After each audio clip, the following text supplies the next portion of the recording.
తెలుగు సంబరాల తీయదను అలనాటి రుచుల సరికొత్త రూపం పరంపర స్వీట్స్.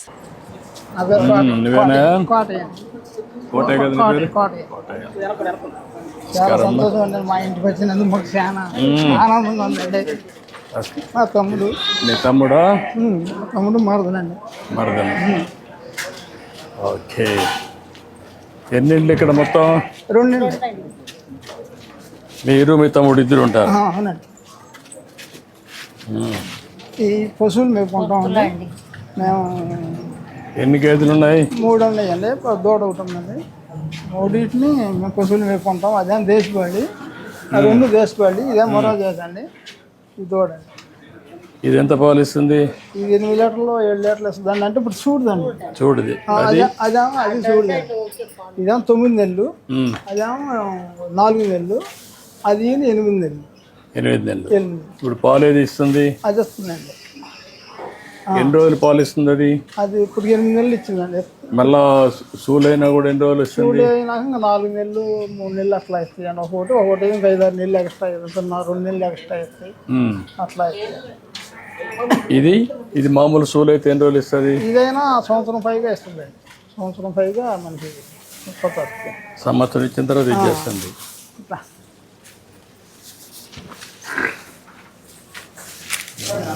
చాలా యాక్టివ్గా ఉంది.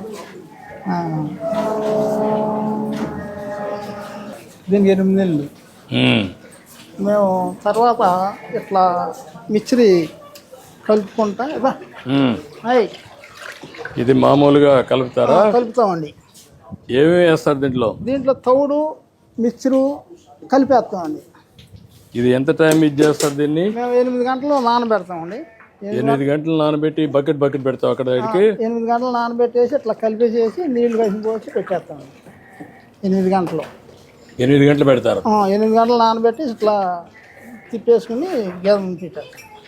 ఏంటి దీనివల్ల లాభం ఏంటి? దీనివల్ల బాగా పశువులు బాగా పాలు ఇస్తాయి, ఆరోగ్యంగా ఉంటాయి. మన దాంట్లో కూడా ఎట్లా పెట్టమని వాళ్ళు చెబుతున్నారు, మేము కూడా ఎట్లా చేస్తాం. ఇప్పుడే తయారు చేసింది ఇది మిక్చర్ అవన్నీ నువ్వు తయారు చేసుకున్నావా, వాళ్ళు ఇస్తున్నారా, కొంటున్నావా? అంటే వేరే కొంటాం, కొనేసి తీసుకొచ్చి ఇవన్నీ చేస్తున్నాం. ఇవన్నీ చేసుకుంటాం. వాళ్ళు ఇచ్చేయంటే మన మిల్లర్ ఏరే మిక్చర్లో ఇస్తున్నారు. అట్లా ఈ శుభ్రంగా ఇది అవుతుందండి. బాగానే నాకు అవుతాయి, బాగానే ఉంటుంది. ఇప్పుడు నీకు ఒక గేదెకి ఎంత ఖర్చు అవుతుంది? అది మామూలుగా 5 లీటర్లు పాలు ఇస్తుందండి. 5 లీటర్లు 60 రూపాయలు, నెలకు 300 రూపాయలు, రోజుకి 300 రూపాయలు, నెల వచ్చేవారికి 900 రూపాయలు. ఖర్చు 4000 రూపాయలు అవుతుంది. ఖర్చు 4000 అవుతుంది. మనకి మిగిలేదు 5000. అప్పుడు దానికి 5000 మిగులుతుంది. అంటే మరి చూడి కదండి. కాదు, అన్ని ఆవరేజ్న సంవత్సరానికి మూటి మీద ఎంత వస్తుంది నీకు? మూడింటి మీద అంటే 5000 ఖర్చులు పోను ఒక 56,000 పైగా ఉంటా ఉంటాయండి సంవత్సరానికి. అంటే అన్ని పాడి ఉండవు కదా సార్, సూడి ఉంటాయి, పాడి ఉంటాయి. మరి ఈ ఖర్చు కూడా దాని మీద కాదు. నేను అడిగేది ఏంటంటే ఒక 3-4 అయితే 15,000 రాదా నీకు నెలకు? వస్తాయండి. ఇప్పుడు ఇది అనుకోండి, ఇది 7 లీటర్లు 8 లీటర్లు ఇస్తుంది. అప్పుడు మనకి 20 లీటర్ల పాలు, అది 3, ఇది 7 దగ్గర 10 లీటర్ల పాలు అవుతుంది కదా పూటకి. అప్పుడు మనకి 2 పూటల మీద 20 లీటర్ల పాలు అవుతుంది. అట్లా అదే నేను లెక్కేసేది ఏంటంటే మీకు ఆదాయం రావడానికి ఆదాయం బాగా ఉందండి. పని లోనికి వెళ్దాం.